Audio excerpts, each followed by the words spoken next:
Assalamualaikum warahmatullahi wabarakatuh. Bismillahirrahmanirrahim. Alhamdulillahirrahmanirrahim. Alhamdulillahillazi hadani hada wa ma kunna linahtadiya lawla an hadana Asyhadu an la ilaha illallah wahdahu la syarikalah wa asyhadu anna Muhammadan abduhu wa rasuluhu alladzi la nabiyya ba'dah. Puji dan syukur marilah kita panjatkan kepada Allah Subhanahu wa taala atas segala limpahan nikmat yang dianugerahkan pada kita, baik nikmat iman, nikmat Islam, nikmat kesehatan. Terlebih juga dengan kesempatan yang memungkinkan kita bisa hadir di kesempatan yang sangat baik ini. Alhamdulillah kita sudah menginjak hari yang ke-23 ya. Insya Allah kita akan mengikuti tentu saja menjalankan ibadah puasa yang hari ke-24. Mudah-mudahan Allah tetap memberikan kesehatan kekuatan pada kita untuk menjalankannya. Salawat dan salam semoga tercurah limpahan pada junjungan kita Nabiullah Nabi Muhammad Sallallahu Alaihi Wasallam dan keluarga, sahabat, dan seluruh pengikut yang setia sampai akhir zaman. Kita berharap dengan selalu kita bersalawat kepada beliau, kita akan mendapatkan selamat kelak di yaumil akhir. Amin ya Allah ya rabbal alamin. Hadirin jamaah Masjid Darussalam yang sama-sama mengharap ridho Allah Subhanahu wa taala. Topik yang akan disampaikan pada kutum kali ini yakni menjaga lisan. Lisan merupakan anugerah yang Allah Subhanahu wa taala akan berikan pada kita. Dengan lisan manusia dapat berkomunikasi apa yang mereka rasakan dari lubuk hatinya. Sudah sepatutnya manusia menjaga lisan yang mereka miliki. Saking pentingnya menjaga lisan, ya, ada pepatah Arab yang mengatakan salamatul insana fil fadlil lisan. Keselamatan seseorang tergantung pada lisannya. Melalui kata-kata seseorang bisa menolong orang lain, dan lewat kata-kata pula seseorang bisa menimbulkan kerugian tak hanya bagi dirinya sendiri tapi juga bagi orang lain. Terkait dengan hal tersebut, dalam Al-Quran surat Al-Qaf ayat 18, Allah Subhanahu wa taala berfirman, Ma yalfidu min qawlin illa laidahi raqibun atid. Tidak ada satu kata pun yang terucap melainkan ada di sisinya malaikat pengawas yang selalu siap mencatat. Nabi Muhammad SAW juga meminta kaum muslimin untuk membatasi ucapannya. Bahkan ia menganjurkan untuk menghindari berbicara yang tidak penting. Janganlah kamu sekalian memperbanyak bicara selain berzikir kepada Allah. Sesungguhnya memperbanyak perkataan tambah zikir pada Allah akan mengeraskan hati. Dan sejauh-jauh manusia adalah yang hatinya keras. Hadis riwayat Tirmizi.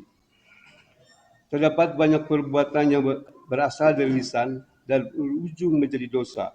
Contohnya seperti ghibah, mengadu domba, pembicaraan yang tidak bermanfaat, candaan yang berlebihan. Dan dalam buku Reuni Ahli Surga, sejumlah amalan penting penghuni surga saat di dunia, karya Ahmad Abi Al-Musabib, beliau menjelaskan ada 5 keutamaan menjaga lisan bagi kaum muslimin. Yang pertama adalah dijauhkannya dari kebinasaan.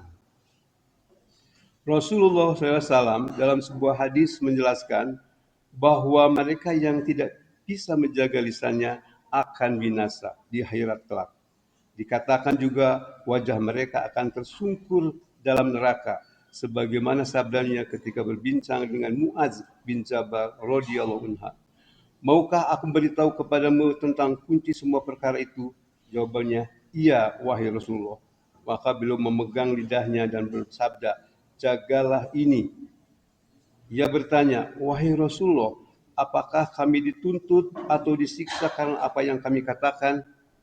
Maka beliau bersabda, celaka engkau adalah yang menjadikan orang menyungkurkan mukamu di dalam neraka selain ucapan lisan mereka.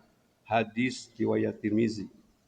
Yang kedua, mendapatkan ridho Allah Subhanahu wa taala. Orang yang menjaga lisannya niscaya akan mendapatkan ridho dari Allah Subhanahu wa taala. Hal ini sesuai dalam sebuah hadis yang berbunyi, sesungguhnya seseorang berbicara dengan satu kalimat yang diridhoi oleh Allah Subhanahu wa taala. dan dia tidak menyangka akan sampai kepada apa yang ditentukan oleh Allah. Lalu Allah mencatat keriduan baginya pada hari dia berjumpa dengan Allah. Hadis riwayat Tirmizi, Ibnu Majah, Imam Malik, dan Ahmad.